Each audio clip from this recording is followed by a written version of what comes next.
하나님 말씀 신약성경 사복음서 바로 뒤에 있는 사도행전 1장 8절입니다. 1장 8절 사도행전 1장 8절 합독할까요? 오직 성령이 너에게 임하시면 너희가 권능을 받고 예루살렘과 온 유대와 사마리아와 땅까지 이르러 내 증인이 되리라 하시니라. 아멘. 오늘 설교 제목은 성령 세례를 사모하라 입니다. 성령 세례를 사모하라. 뭐라고요? 성령 세례를 사모하라. 다시 한번 외쳐봅시다. 성령 세례를 사모하라. 오늘 본문 말씀은 예수님께서 부활 승천하시기 직전에 제자들에게 주신 아주 중요한 말씀이고 대사명이죠. 지상명령이죠. 이것은 마태복음 28장 18절에서 20절에 있는 말씀과 함께 더불어서 아주 중요한 대사명 부분입니다. 여러분 잘 아시다시피 마태복음 28장 18절에서 20절 보면은 예수께서 나와 말씀하여 이르되 하늘과 땅의 모든 권세를 내게 주셨으니 그러므로 너희는 가서 모든 민족을 제자로 삼아 아버지 아들과 성령의 이름으로 세례를 베풀고 내가 너에게 분부한 모든 것을 가르쳐 지키게 하라. 볼지어다 내가 세상 끝날까지 너희와 항상 함께 있으리라. 시상 대사명이고 대위임령이죠. 이 사도행전 1장 8절과 마태복음 28장 18절에서 20절의 말씀은 참으로 중요하고 예수님의 이 땅에서 마지막 유언이라고 해도 과언이 아닙니다. 사람의 유언은 굉장히 소중하지 않습니까? 이것은 특히 왜 중요하냐면은 땅까지 이르러 복음을 증거하고 또 복음이 온 족속과 민족에 전파되는 그날 예수의 재림이 오게 될 텐데 다음 주 오순절이 될 텐데 예수님이 부활하시고 난 이후에 50일째 된 날 이제 오순절이죠. 이것은 구약에서는 모세가 광야에서 이스라엘 백성들과 살 때에 호렙산에서 하나님으로부터 말씀을 받은 날이기도 합니다. 구약에서 이스라엘 백성들이 하나님으로부터 직접 말씀을 받은 날이 오순절 날이고 신약에서는 교회에 성령이 부어지는 그 날이 바로 오순절이고 다른 말로 성령 강림절이라고 하기도 하는 것이죠. 그래서 예수님의 제자들 120성도가 열심히 전심으로 기도하는데 10일째 되는 날 오순절 날 드디어 성령이 임했습니다. 성령이 부어졌습니다. 사도행전 2장 1절에서 이제 4절에 있는 나온 말씀대로 각 사람 머리 위에 불의 혀 같은 혀것들이 딱 머물러 있는 것이 보였죠. 하늘로부터 급하고 강한 소리가 있었었고 각 사람 머리 위에 불의 혀 같은 게 갈라진 그 성령의 세례가 부어졌죠. 그러자 거기에 있는 120성도들이 방언을 하기 시작했습니다. 참 놀라운 일이죠. 여러분 아브라함 이후 2000년 동안 이처럼 집단으로 사람들이 방언한 것은 처음이었어요. 성령이 실질적으로 각 사람 머리 위에 임하여서 사람들이 이렇게 보게 되는 것도 정말 처음이나 마찬가지였고 정말 신기하고 놀라운 광경이 이제 벌어진 것이죠. 그래서 성령 충만하게 그들이 됐고 방언을 얘기했고요. 이때 오순절 날이기 때문에 오순절은 여러분 유대인의 3대 이제 절기, 7대 절기에서 특히 세 절기가 더 중요하죠. 유월절, 즉 무교절과 그리고 오순절, 그리고 장막절 혹은 초막절. 가운데가 오순절이지 않습니까? 그래서 오순절 3대 절기, 오순절을 비롯한 3대 절기가 되면은 전 지역에 이렇게 살고 있는 이스라엘 전역에 살고 있는 이스라엘 백성들이 예루살렘 성전으로 올라가고 그리고 외국에 흩어져 있는 유대교인들도 이제 고향 땅으로 돌아가면서 예루살렘 성전에 예배하러 가는 것이죠. 그래서 수많은 사람들이 거기에 모여 있었습니다.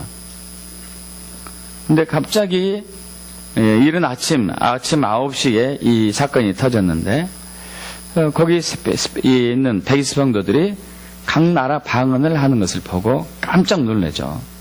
저들이 한 번도 외국에 간 적이 없는데, 자기가 이제 사우디아라비아에서 왔다면 사우디아라비아 말을 하는 것이고, 또 아프리카에서 왔다면 아프리카 말을 하고, 또 유럽에 있다면 유럽의 말을 하고, 한 번도 간 적이 없는 저들이 그렇게 방언을 하게 되니까 깜짝 놀라면서 이게 무슨 일이냐, 저들이 취한 것이 아니냐, 약간 이상하게 된 것이 아니냐, 이렇게 얘기하죠. 그러자 이제 베드로가 얘기합니다. 그것이 아니다. 지금 아침 9시인데 무슨 술에 취하겠느냐. 아니고, 그러면서 너희가 죽인 예수, 그 예수가 4일 만에 부활했고, 또 그분이 부활 승천하시면서 우리에게 약속하신 그 성령, 구약의 요엘서에 나오는 요엘 2장 28절에서 32절에 나오는 그 약속의 말씀을 지금 성령님께서, 예수님께서 이루신 것이다 하면서, 그 후에 내가 내 영을 모든 만민에게 부어줄 텐데 너희 자녀들이 장래일을 말할 것이며, 너희 늙은이는 꿈을 꾸며 너희 젊은이는 이상을 볼 것이며, 그때에 내가 또 내 영을 남종과 여종에게 부어줄 것이며, 여호와의 크고 두려운 날이 이르기 전에 해가 어두워지고 달이 핏빛같이, 블러드문 여러분 아시죠? 핏빛같이 변하려니와 누구든지 여호와 이름을 부르는 자는 구원을 얻을 것이다. 이 말씀을 실천하는 것이다. 이 말씀이 이루어지는 것이다. 이렇게 강력한 설교를 하니까 거기에 모여있는 수많은 그 유대교인들이 그 말씀을 듣고 마음에 찔려가지고, 그럼 우리가 도대체 어떻게 해야 되겠냐 하고 탄식하며 이렇게 부르짖게 되죠. 베드로가 얘기하죠. 너희가 회개하고 예수 그리스도 이름으로 세례를 받고 죄 사함을 받으라. 그러면 성령의 선물을 받을 것이다. 할렐루야. 거기서 3,000명의 사람들이 회심하고 예수를 영접하는 구원의 놀라운 역사가 일어났습니다. 참 놀라운 일입니다. 여러분, 당시에 유대교인들은 예수 그리스도를 정말 싫어했거든요. 그래서 그를 십자가에 못 박았는데, 그들이 갑자기 태도가 돌변해가지고 예수를 영접합니다. 그것도 한두 명이 아니고 3,000명이 일시에 영접하는 것이죠. 여러분, 오늘날도 우리가 복음 전하는 데 있어서 정말로 힘듭니다. 우리 매주 화요일마다 우리 전도대원들이 여기서 이 지역에 다니면서 복음을 전하고 있는데, 여러분 정말 힘들어요. 마음의 문들이 꽉 닫혀 있고, 또 우리도 연약하기도 하지만 쉽지 않습니다. 그런데 순간에 3,000명이 예수를 믿게 된 거예요. 정말 놀라운 일이죠. 여러분, 이것은 사람의 힘으로, 능력으로 되지 않고 여호와의 영으로 됩니다. 우리 스가랴 4장 6절이죠. 여호와의 말씀이 이제 쓸바르게 임하는데, 이것은 힘으로 되지 않고 능력으로 되지 않고 오직 여호와의 영으로 되느니라. 그 성령으로 되는 것이죠. 성령의 권능으로 되는 것입니다. 그래서 우리 사도행전 1장 8절 다시 한번 합독해 볼까요? 오직 성령이 너에게 임하시면 너희가 권능을 받고 예루살렘과 온 유대와 사마리아 땅까지 이르러 내 증인이 되리라 하시니라. 저와 여러분은 이 지상 명령에 따라서, 대위임령에 따라서 땅까지 이르러 예수의 증인이 되어야 됩니다. 우리 디모데후서 4장 1절 2절에 있는 나온 말씀이 우리는 다시 한번 기억해야 돼요. 사도 바울이 강력하게 명령합니다. 하나님을 이름을 걸고 내가 명한다. 예수 그리스도 우리를 위해서 십자가 고난당하시고 죽으시고 부활하시고 다시 승천하셔가지고 이제 다시 오실 예수님, 심판하러 오실 예수님의 이름을 걸고 내가 너에게 엄히 명한다. 하나님 나라의 이름을, 하나님 나라를 두고 엄히 명한다. 너희는 때를 얻든지 얻지 못하든지 말씀을 전해라. 그런데 그냥 전하는 게 아니죠. 성령 세례가 필요합니다. 성령 세례가. 그래서 오늘은 우리가 다음 주 오순절에 성령 강림절을 이제 맞이하면서 우리가 이번 한 주간 동안 전심으로 성령 세례를 받기를 사모하면서 기도하는 주간이 되기를 원합니다.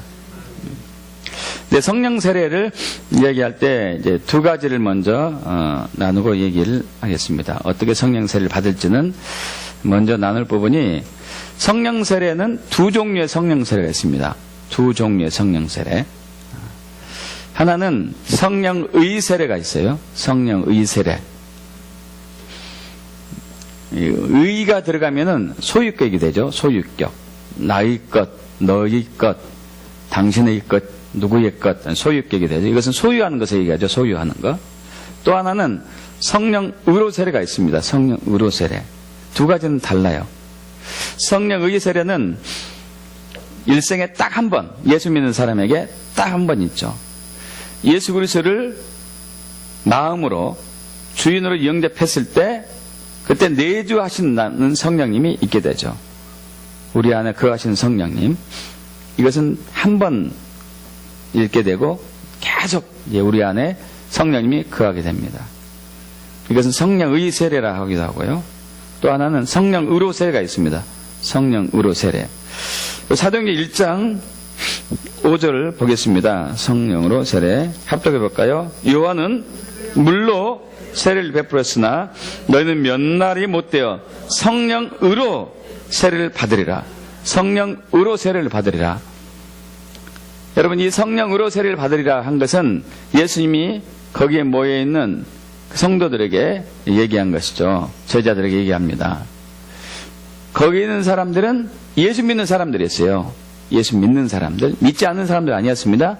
믿는 사람들이었어요. 믿는 사람들이 받아야 할 성령의로 세례가 있어요. 이것은 일생에 한 번일 수도 있고 10번일 수도 있고 수십 번일 수도 있고 그렇습니다. 그리고 이것은 꼭 우리에게 필요한 목적은, 성령의 세례는 우리가 예수를 믿는다는 증거고 구원받았다는 하나의 징표를 한다면은, 성령의로 세례는 복음을 전하기 위해서 하나님의 권능이 임하는 것이고, 이것을 다른 말로 외주하시는 성령이죠. 외주하는 성령. 성령의 세례는 내주하는 성령이라면 성령의로 세례는 외주하는 성령이라고 할 수 있겠죠. 초자연적인 능력이 베풀어지는 것이죠. 이것은 이제 그 성경 곳곳에 나와 있습니다. 사도행전 8장에 보면은 사도행전 7장에서 스데반이 순교를 당하잖아요. 스데반이 순교를 당하고 이제 사울과 같은 사도 바울이 그 전에 사울이었죠. 이런 사람들이 대제사장부터 공을 받아가지고 막 예수 믿는 사람 죽이려고 하니까 예루살렘에 있었던 성도들이 이제 뿔뿔이 흩어지게 되죠. 그때 빌립은 사마리아로 갑니다. 사마리아 가가지고 예수를 전하게 되죠. 예수를 전해서 그들에게 세례를 줍니다. 근데 세례를 줬는데 성령으로 세례는 받지 못했어요. 그래서 베드로하고 요한을 불러가지고 그들에게 성령으로 세례를 받게 하는 법이 나오죠. 그래서 성령의 세례는 거듭난 사람, 중생에 경험한 사람이 받는, 성령을 소유하는 그런 성령의 세례고, 그리고 성령의로 세례는 복음을 전하기 위해서 받는 것이고요. 이것이 동시에 올 수도 있는 경우도 종종 있습니다. 동시에 올 수 있는 경우도. 사도행전 10장에 보면은 여러분 로마의 이제 백부장이었던 고넬료가 하나님의 은혜 가운데 베드로의 방문을 받고 베드로가 거기서 말씀을 전하는데 전하는 도중에 성령이 부어졌어요. 세례를 받기도 전에 성령 세례가 부어졌습니다. 그래서 거기서 방언이 터져 나왔고 그 다음에 베드로가 그들에게 물세례를 준 것이죠. 성령 세례가 먼저 있고 물세례가 나중에 했어요. 동시에 임하는 경우도 이처럼 가끔 있는 것이죠. 여러분, 성령으로 세례를 받게 되면은, 오늘 나는 이거 성령 세례로 하겠습니다. 성령 세례를 받게 되면은 엄청난 일들이 이제 나타나죠. 여러분, 받기를 축복합니다. 이미 받은 사람도 있겠지만은 더 받기를 축복합니다. 갈수록 더 강력한 것이 우리에게 필요하죠. 대표적으로 이제 베드로가 그런 인물이죠. 그럼 베드로는 예수님이 붙잡히신 날 도망갔고 또 나중에 예수를 3번이나 부인했어요. 두려워가지고 그렇겠죠. 그러나 성령을 받고 난 이후에 베드로는 완전히 달라졌습니다. 완전히 달라졌어요. 담대하게 복음을 전해요. 대제사장들이 잡아서 때리고 감옥에 가두고 해도 복음을 전합니다. 예전에 베드로가 아니었어요. 성령 세례를 받았기 때문에 가능한 것이죠. 이런 이제 1800년도에 스코틀랜드, 영국 바로 위에는 스코틀랜드에 성령의 세례가 임했습니다. 성령이 부어졌죠. 대부흥이 임한 것이죠. 근데 거기에 한 조그만 마을에 한 목사님이 있었는데, 여러분 예전에 이제 목회자들은요, 거기 신학교가 별로 없었기 때문에 신학을 하진 않았습니다. 그러니까 그 교회에서 이렇게 그룹이 이렇게 모여서 예배하다가 기도하다가 성경 공부하다가 우리 교회에서 당신이 우리 교회 목사가 됐으면 좋겠소이다 하고 회의에서 통과되면 그냥 목사가 되는 거예요. 이분 직업이 따로 있습니다. 또 직업은 이제 목수였습니다. 목수. 예수님처럼 목수였는데 평일에는 목수 일을 하고 주일날은 목사로 섬기고. 근데 말을 진짜 못했어요. 설교 들으면 졸리고 많은 사람들을 천국으로 보내고 했습니다. 근데 이분이 성령세를 받더니 그 선포된 메시지가 엄청났고 사자가 막 부르짖는 그러한 설교를 해야 됐어요. 그 설교를 메시지를 듣는 사람들이 거기서 예수를 영접하게 회개하고 예수를 영접하게 되고 치유가 나타나고 갑자기 돌변한 거예요. 성령이 부어지니까. 근데 참 신기한 게 딱 2년이에요. 2년이 지나니까 유효경이 끝났는가 다시 옛날로 싹 돌아갔어요. 계속 받았으면 좋았을 텐데 거기서 이제 끝났는가 봐요. 이게 성령으로 세례 받은 사람의 특징이죠. 아까 이제 우리 베드로가 한 번의 설교로 3,000명을 회심시킨 것도 성령 세례, 성령의 능력 때문에 그렇습니다.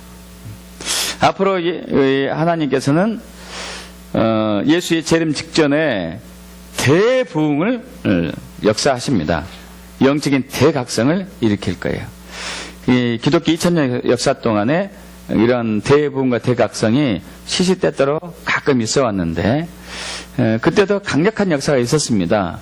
1904년 10월 31일 영국 웨일즈의 모리학교에 성령이 부어졌을 때 그때도 6개월 동안에 10만 명의 사람들이 예수를 믿게 됐어요. 참으로 놀랍죠. 하루에 500명, 600명씩 예수를 믿게 된 거예요. 참 놀랍습니다. 근데 여러분, 그러나 대부흥이 이제 앞으로 어마어마한 부흥이 남아있는데 그때는 10억 명의 젊은 사람들이 주님의 품으로 돌아옵니다. 할렐루야. 10억 명이면 적은 수가 아닙니다. 10억 명이면 적은 수가 아니에요. 그러면 성령세를 받게 축복합니다. 성령세례가 반드시 필요하죠. 저희 가족이 2008년도 미국 플로리다 레이크랜드에 방문했습니다. 그때 7월 달에 방문한 목적은 4월 달에 거기에 성령이 임했어요. 성령 세례가 임했습니다. 그래서 이제 주축이 된 사람들을 통해서 강력한 역사가 일어났죠. 죽은 사람들이 많은 사람들이 살아나고,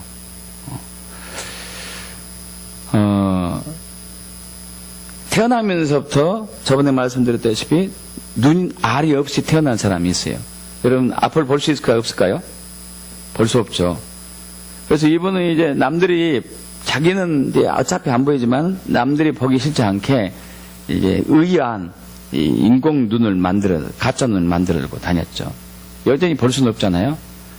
그러면 성령의 강력한 능력을 받아가지고 인공 눈으로 물체를 보는 거예요. 가능하겠습니까? 보더라고요. 현장에 가서 보니까 그 사람의 앞에 나와가지고 고백하는데 이건 몇 개냐고 하니까 한 개래. 이거 2개고 이거 5개고 인공 눈으로 보는 거예요. 그리고 그 사람 또 자랄 때, 태어날 때, 무릎 아래는 다리가 없었어요. 참 불행하게 태어났어요. 무릎 아래는 다리가 없고, 눈은 눈알이 없고. 근데, 다리가 자라나는 게 보여요. 할렐루야. 이건 놀라운 일이죠. 사람이 할 수 없는 일입니다. 아르헨티나에서는 어떤 사람이 혀가 없이 자랐어요. 혀가 없이 태어났어요. 말을 할 수 있을까요? 없을까요? 없어요. 말을 못하죠. 혀가 없으니까. 여러분, 그런데 성령을 받고 나서 말을 했어요. 근데 혀가 여전히 없어. 여러분 이해 가십니까? 말을 할 때 가만히 들여다보면은 불의 혀 같은 것이 막 움직인대요. 그러면서 말을 하는 거예요. 성령이 하는 거예요. 할렐루야. 성령세를 받길 축복합니다. 성령세가 필요하죠, 우리에게. 어떻게 하면 성령세를 받는가, 오늘 간단히 나누고자 합니다. 첫째는 이제 회개죠, 회개. 우리 사도행전 2장 36절에서 38절 하겠습니다. 사도행전 2장 36에서 38절. 저와 여러분 합독할까요?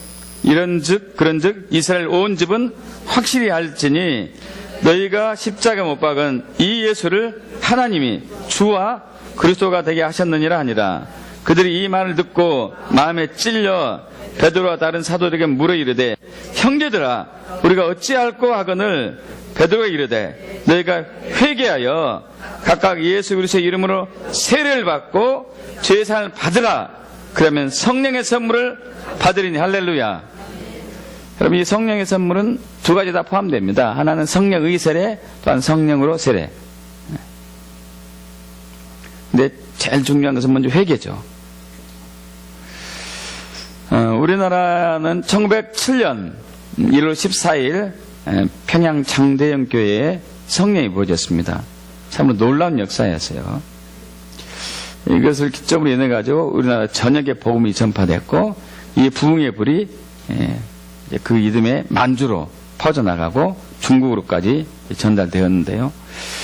여러분 이 성령의 세례, 성령으로 세례 참으로 놀랍습니다. 그런데 우리나라의 성령 세례가 부어진 그 단추가 되는 것은요, 기초가 되는 것은 1904년 영국 웨일즈 부흥이 있었는데 1903년부터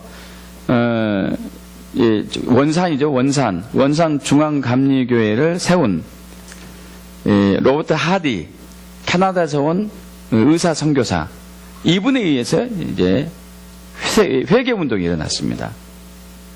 참 우리는 귀한 선교사님들을 하나님이 많이 보내주셨어요. 이분이 의과대학을 졸업하고 나서 결혼한 자기 아내와 자녀들을 데리고 한국으로 오죠. 젊은 나이에. 여기서 선교 활동을 하면서요, 참 많은 고생을 합니다. 자녀들을 둘씩이나 잃어요. 질병으로 잃기도 하고, 또 많은 어려움 때문에 잃기도 하고. 그래도 불구하고 여기서 복음을 전했는데, 그러나 복음을 전하기 쉽지 않죠. 우리 100수십 년 전에 우리나라 환경이 정말 열악했습니다. 양반, 상놈 이렇게 사회 계층이 나눠져 있었었고, 또 문맹률이 참 많이 났었고요. 그리고 이제 그 양반 계층을 제외한 나머지 대부분이 이제 천민들이었는데, 백성들이었는데, 그들의 삶의 형태가 술 마시고 도박하고 노름하고 막 이런 것들, 싸우고 이런 것들이 많이 있었었고, 이런 척박한 환경에서 복음을 전하기가 정말 어려웠어요. 그래서 초창기에 우리나라에 온 선교사들이 고국에 쓴 편지들 보면은 참 얼마나 어려운 환경에서 복음을 전했는지 알 수 있습니다. 어느 정도까지 이 편지 내용이 이렇게 심각했냐면은, 이 땅은 저주받은 땅 같다. 하나님도 버림받은 땅 같다. 정말 복음 전하기 힘들다. 우리를 위해서 금식하면서 기도해달라. 그래도 포기하지 않고 그렇게 그들이 헌신하면서 눈물을 흘렸죠. 죽음도 맞이하기도 하고 피도 흘리기도 하고. 로버트 하디 선교사님도 마찬가지였는데요. 근데 이제 이분이 정말 복음 전하기 힘드니까 불평과 원망이 났어요. 도대체 왜 이렇게 이 사람들이 예수를 안 믿냐? 왜 마음에 물 열지 않냐? 하고 이렇게 막 하고 있는데 어느 날 하나님께서 성령으로 감동을 주셨습니다. 그들의 죄가 아니고 그들의 완악함이 아니고 바로 너 때문이다. 자기 자신 때문이라는 감동을 주셨어요. 거기서 회개를 하죠. 회개를 하고 난 이후에 하디 선교사님이 그 교인들 앞에서 무릎 꿇고 회개합니다. 여러분, 그동안 제가 여러분에게 불평하고 원망한 것을 회개합니다. 복음 전하기가 정말 어려운 상황인데 그것이 저의 탓이 아니고 여러분의 탓으로 돌려 쓴 것을 회개합니다. 처음에는 이것을 이제 받는 몇몇 이제 우리 한국의 기독 교인들이 장난치라는 친 줄 알았어요. 설마 저렇게 의사 신분이고 저런 사람이 우리가 계급도 다른데 어떻게 우리한테 회개를 하냐, 이게 이제 좀 믿어지지 않았는데 이분이 진심으로 하면서 또 주일날에도 하고 막 여러 차례 하는 것을 보고 그들의 마음이 움직이기 시작합니다. 그러면서 주일날 혹은 예배 때 되면은 교인들이 와서 하나씩 회개해야 하는 거예요. 눈물을 흘리면서 내가 얼마 전에 먹을 것이 너무 없어가지고 담을 타고 부잣집에 들어가서 물건을 훔쳐왔습니다. 다시 돌려드리고 회개합니다. 또 어떤 사람은 내가 부인이 아팠음에도 불구하고 자기는 도박하러 다니고 술 마시러 다녔습니다. 내가 이걸 회개합니다. 그러면서 이 회개 운동이 우리나라 전역에 삽시간에 흘러갑니다. 그 당시에는 기독교인이 얼마 되지 않았어요. 몇만 명도 되지도 않았습니다. 무려 기록에 보면은 10,000명 이상의 교인들이 회개한 것이 나와요. 이 회개의 힘이 1907년 우리 평양 장대연교회 부흥의 불로 터지는 것이죠. 여러분, 반드시 하나님께서 대부흥으로 역사하십니다. 근데 저와 여러분 안에 거룩이 필요해요. 거룩이 필요해요. 북한의 교회는 정말 심각한 탄압과 핍박 속에서 지하교인들이 순교의 피를 흘려가면서 하나님께 부르짖고 있는데, 남한의 교회는 그거 없는 대신에 엄청난 타락과 부패를 한 것이죠. 저와 여러분이 참으로 많이 타락했습니다. 교회의 2000년 역사 속에서 거룩을 회복한 때는요, 오히려 탄압하고 핍박받을 때가 더 거룩을 회복했어요. 여러분, 우리가 그러한 환경을 맞이하기 전에 우리 스스로가 주님께 겸손한 마음으로 돌아가서 회개할 줄 믿습니다. 역대하 7장 14절 말씀처럼 내 이름을 일컫는 내 백성이 그들의 악한 길에서 떠나서 스스로 자신을 낮추고 겸비하고 기도하여 내 얼굴을 찾으면 내가 하늘에서 듣고 그들에 대해서 죄를 사하고 그들의 땅을 고칠지라. 할렐루야. 여러분, 회개가, 강력한 회개가 필요합니다.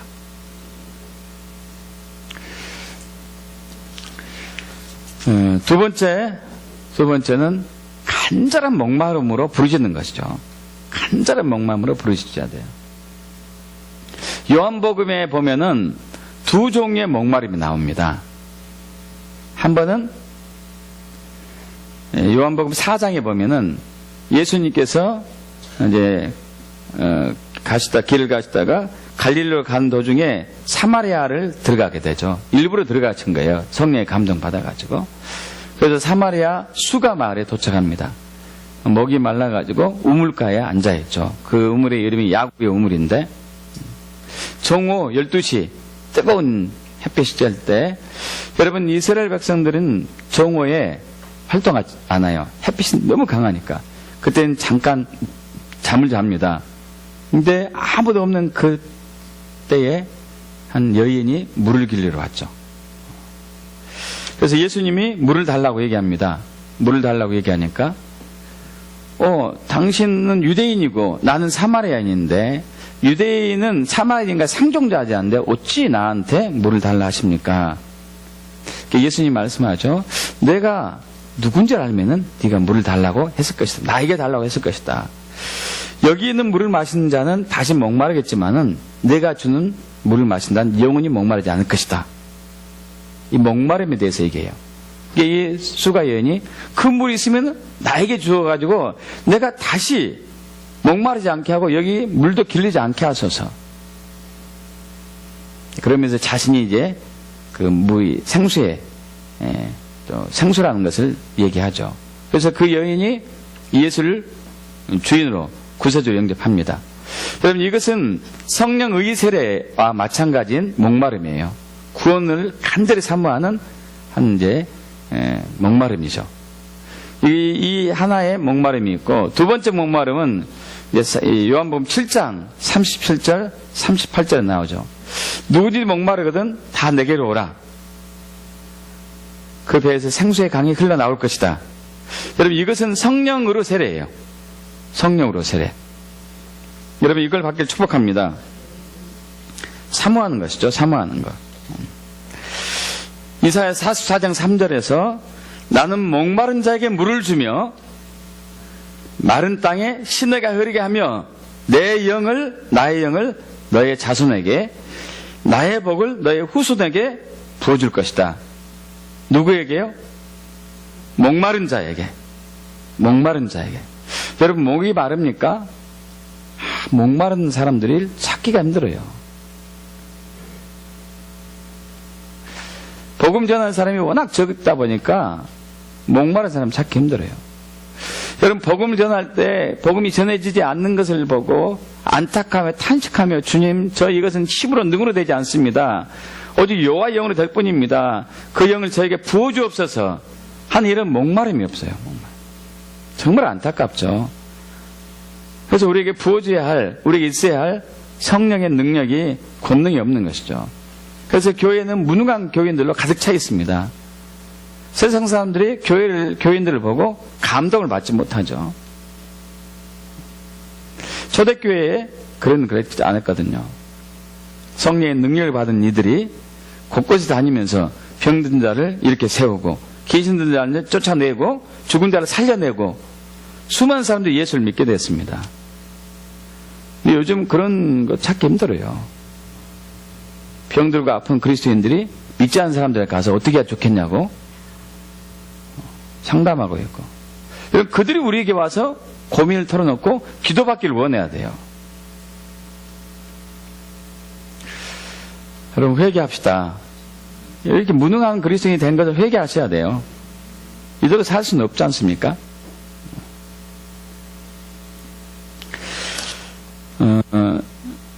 우리 이제 돌아가셨지만은 우리나라에서 이제 선교 활동하시고 꾸준하게 또 선교 활동하시면서 고국에 돌아가지 않고 계속 여기 머물면서 또 이 땅에 묻히면서까지 대를 물려가면서 헌신하는 분 중에 예수원 했던 대천덕 신부가 있죠. 대천덕 신부의 할아버지가 아레이 토레이 박사님이죠. 1900년대 유명한 전도자 무디 전도자 선교사하고 같이 동시대에 활동했던 아레이 토레이 박사님. 여러분 이분이 세계 곳곳에 다니면서 성령 세례를 받으라고 부르짖습니다. 근데 그분이 부르짖는 지역은 대부분 성령이 부어졌어요. 한 번은 미국에서 이렇게 성령의 세례를 부르짖고 있는데, 그러고 나서 주중에 부흥 사경을 하고 이제 주일에 다른 또 교회로 초빙받아서 말씀을 전하고 있는데, 주중에 자기 말씀을 들었던 집회에 참여했던 목사님, 두 목사님이 있었습니다. 한 목사님은 그 아래 토레의 목사님의 설교를 듣고, 이거 저런 것은 미치광이 나는 거지 어떻게 저렇게 믿냐, 안 되지 하고 거부하고 떠나갔고, 한 목사님은 그 아래 토레 목사님이 다른 곳에서 주일날 설교하는 것을 듣고 그걸 찾아왔어요. 그래서 아래 토레 박사님이 왜 나를 찾아왔습니까? 당신 섬기던 교회를 가지. 박사님, 나는 박사님이 얘기한 성령세를 받지 않고는 내 교회에 가지 않겠습니다. 끝까지 당신께 있겠습니다. 그러자 그 아레 토레이 박사님이 얘기하죠. 당신 성령 세례를 받을 것입니다. 여러분, 월요일 날 그 목사님이 왔어요. 무슨 일로 오셨습니까? 이제 나는 우리 교회를 갈 수 있게 되었습니다. 뭐 때문에 갈 수 있어요? 성령 세례를 받았기 때문에. 할렐루야. 성령 세례를 받았기 때문에. 간절한 목마름이 있죠. 간절한 목마름. 여러분, 예수님께서 부활 승천하실 때에 500성도들이 부활하신 목격을 봤습니다. 그런데 마가의 다락방에 10일까지 오순절까지 남아있는 사람은 120명 뿐이었어요. 380명이 각기 집으로 흩어졌어요. 예수님 말씀했거든요. 떠나지 말고 성령이 부어질 때까지 기다려라. 380명이 갔어요. 120명은 남아있었었고, 120명은 예수님이 약속한 성령을 받기를 사모했던 사람들이에요. 그럼 정말 사모하십시오. 우리는 막 육적인 것을 너무 사모해요. 눈이 좀 커졌으면 좋겠다고 사모해가지고, 코가 좀 높아졌으면 이렇게 사모해가지고 알바해서 수술을 받고, 얼마나 사모하는 거예요.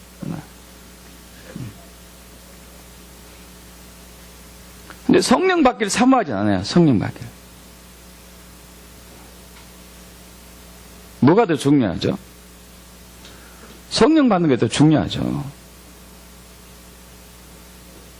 옷이 더 좋아지고 신발이 더 좋아지고 외모가 더 좋아지는 게 중요하지 않죠. 성령 받는 게 더 중요하죠. 여러분, 간절하고 절박한 목마음으로 기도하십시오. 무능한 채 살아가는 것이 여러분 싫잖아요. 무능한 채 살아가는 것이 싫으니까 막 외모를 고치고 스펙을 쌓고 하는 거 아닙니까? 여러분, 그러나 더 중요한 성령의 능력을 받으십시오. 성령의 권능을 받으시면 되는 거죠. 할렐루야. 외적인 것이 아니라, 육적인 것이 아니라 영적인 권능을 받아야죠. 영적인 권능. 영적인 권능이 없으니까 난 육적으로 싸우는 것 뿐이에요. 아니지 않습니까? 영적인 권능을 받는 사람은 싸울 일도 없죠. 왜냐하면 돌파해서 이겨내니까. 할렐루야. 가난이 오면 가난을 쫓아낼 수 있으니까. 귀신이 들리면 귀신 들린 자를 쫓아낼 수 있으니까. 귀신을. 질병이 있으면 질병을 치유할 수 있으니까. 싸울 일이 뭐가 있겠습니까? 육적인 것을 사모하는 사람들은 싸우죠. 더 많이 갖기 위해서. 치유되지 않으니까. 질병이 여전히 있으니까. 여전히 가난하니까. 여전히 힘드니까.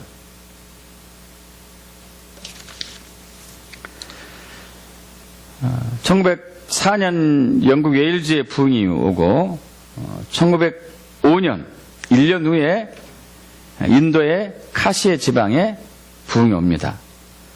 이 부흥이 오게 된 계기는요, 라마바이라 하는 여성이 있었는데, 이 여인은 옛날에 이제 결혼 제도는 이제 조혼이었잖아요. 이른 나이에 결혼했잖아요. 이른 나이에 결혼했는데 얼마 후에 남편이 죽었어요. 과부가 된 겁니다. 그래서 인도에서 천민으로 태어나고 여자이고 과부면은 그야말로 밑바닥이에요. 더 이상 갈 데도 없어요. 아주 천민 중에 천민이죠. 이 여인이 예수 믿고 나서 자신의 정체성이 천민이 아니라는 것을 깨닫게 되고, 하나님의 자녀고 정말 왕같은 제사장을 깨닫게 되고, 봉적공장을 이렇게 만들어요. 그래서 사람들에게 재봉질을 가르치고 기술을 배우게 하고 또 예술 믿게 하고. 그런데 영국에 부흥이 터졌다는 소리를 들었어요. 여러분, 자기 딸을 그 먼 길 보냅니다. 있는 돈 없는 돈 다 모아가지고 우리에게도 부흥을 부어달라고 기도 좀 해달라고 해라. 할렐루야. 우리 인도를 위해서 기도 좀 해달라고 해라. 또 얼마 후에 호주가 부흥이 터졌다는 소리를 들었어요. 호주에 사람을 보냅니다. 우리 그 불이 이 나라 이 땅에 임할 수 있도록 기도를 해달라고 해라. 할렐루야. 그 부흥의 현장에 가야 되는 것이죠. 저희 가족도 2008년도에 미국에 가게 된 계기는 부흥 때문에 한 거죠. 부흥 때문에. 사모하는 거죠. 사모하는. 간절히 원하는 거. 할렐루야. 여러분, 그리고 끈기 있게 믿음을 기다려야 돼요. 끈기 있게 믿음으로 기다리셔야 돼요. 성령은 반드시 부어집니다.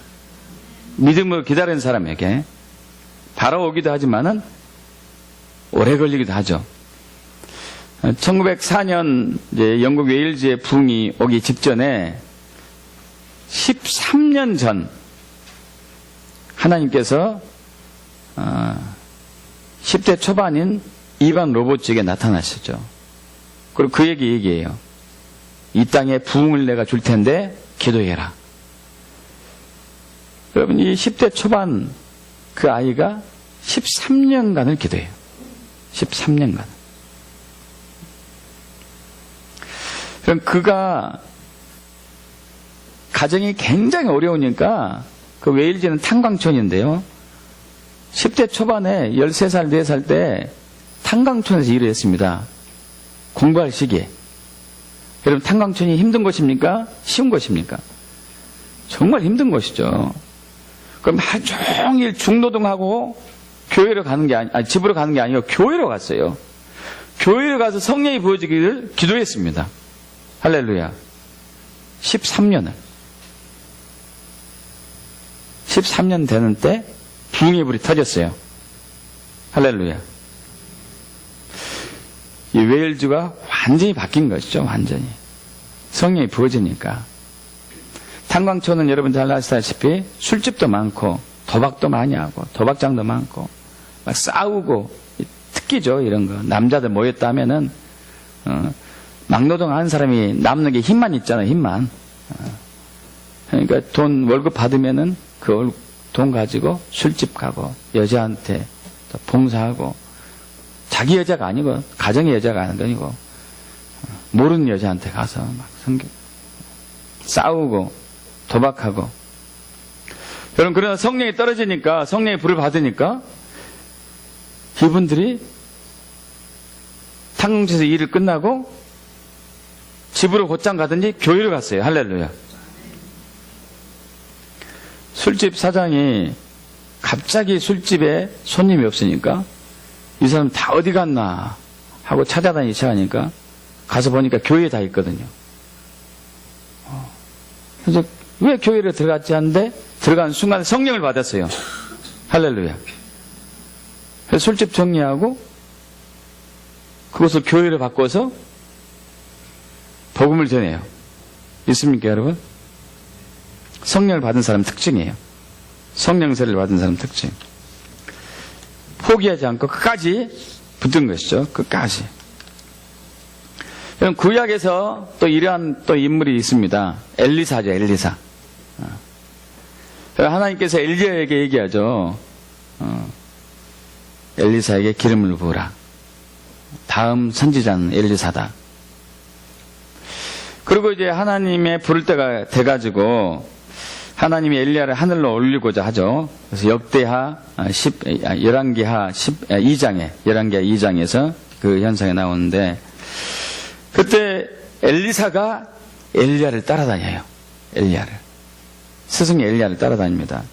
길갈로 가니까 스승 엘리야가 제자 엘리사에게 얘기합니다.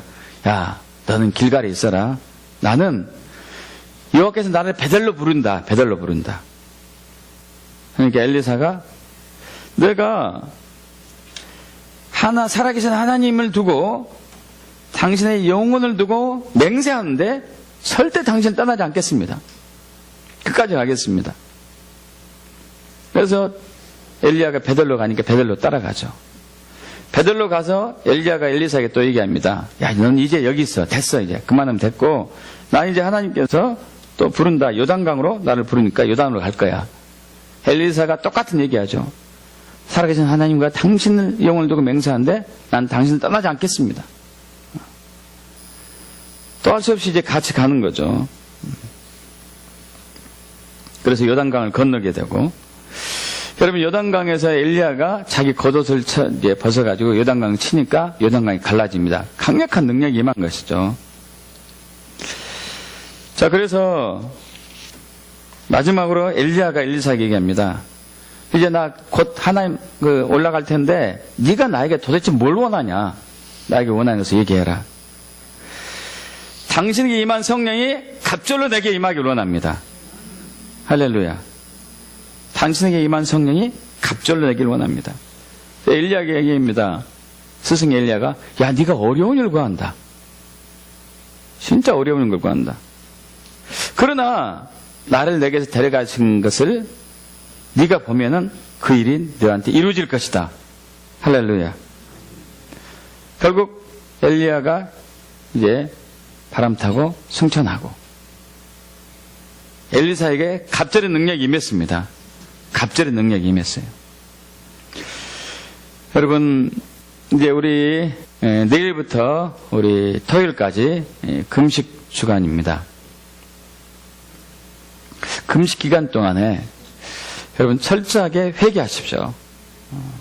수많은 회개할 것이 많이 있습니다. 특히 복음을 전하지 않은 죄, 또 성령이 무능함에도 불구하고, 무능한 그리스도인에 불구하고 여전히 그처럼 살고 있는 죄 정말 많죠.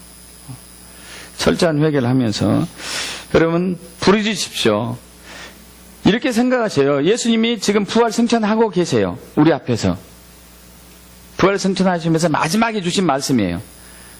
마지막에 주신 말씀.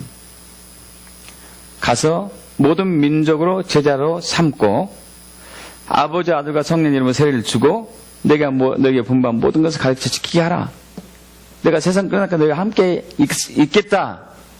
이 말씀을 주시면서, 그런데 중요한 것은 성령이 너에게 임할 때까지 기다리고 기도하라. 할렐루야. 성령이 임할 때까지 기다리고 기도하라. 한 주간 동안 전심으로 기도합시다. 전심으로 구하셔야지. 엘리사처럼 구합시다. 갑절로 내게 주지 않으면 난 당신 곁에 떠나지 않겠습니다.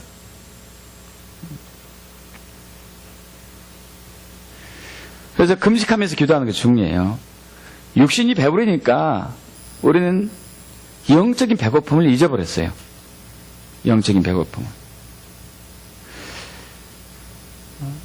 예수 믿는 사람은 영적인 사람입니다. 육적인 사람은 옛사람이에요. 육적인 사람은 옛사람. 육적인 사람들은 세상에 있는 것만 먹어도 살 수 있어요. 그러나 그걸로 끝이죠. 죽고 나면 이제 지옥으로 가는 거 끝나죠. 그러나 영적인 사람은 물론 세상 양식을 먹기도 해야 되지만은 더 중요한 것은 육의 양식이에요. 할렐루야. 육의 양식. 영의 양식. 죄송합니다. 영의 양식이에요. 영의 양식. 영적인 사람은. 근데 육이 배부르다 보니까 영의 배고픔이 있는데 그걸 알지 못하는 거예요. 여러분, 영의 배고픔을 느끼길 축복합니다. 우리 이사야 58장 6절을 이하 말씀 나눴습니다. 내가 기뻐하는 금식은 흉악의 결박을 풀어주고 멍에의 줄을 끌어주고 압제당한 자를 자유하게 하고 모든 멍에를 꺾는 것이 아니겠느냐. 또 줄인 자에게 내 양식을 나눠주고 유리하는 빈민을 집에 들이고 헐벗은 자를 보면 입히며 내 권력을 피해 스스로 숨지 않은 것이 아니겠느냐. 있습니까, 여러분? 그러면 내 빛이 새벽같이 비칠 것이며 내 치유가 급속할 것이며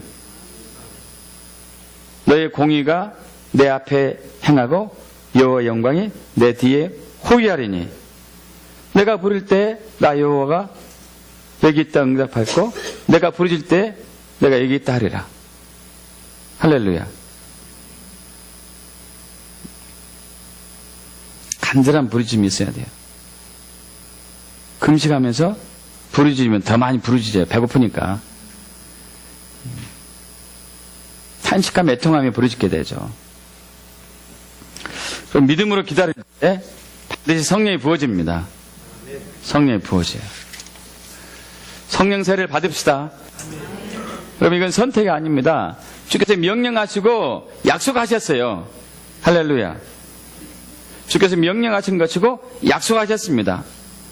그래서 우리는 성령을 받을 수 있어요. 회개하고 목마음으로 부르짖고 믿음으로 기다리는 사람에게 반드시 부어질 것입니다. 그런 한 주간이 되게 축복합니다. 축복합니다. 찬양하고 기도하겠습니다. 우리 찬양팀들 먼저 나올까요?